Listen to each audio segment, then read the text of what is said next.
video, I'll be discussing the global settings within the admin section of Colleague. Global settings are configurable settings within Colleague which you can adjust to suit your business needs.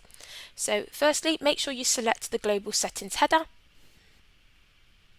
and this will take you through to all of the global settings, and you can either search for a specific setting via the search box here, or a specific word that will bring up a type of setting, for example default, and then you can sift through, find the one that you'd like and basically edit the information. Or you can go into a category, and all the categories are down the left hand side, and you select the one you would like to go into and look at the global settings for, and you could either select the options within the drop down menus or type in the information via the text boxes. And any information you change within the global settings will change automatically. No need to press save or anything like that, it will change straight away. I hope this helps.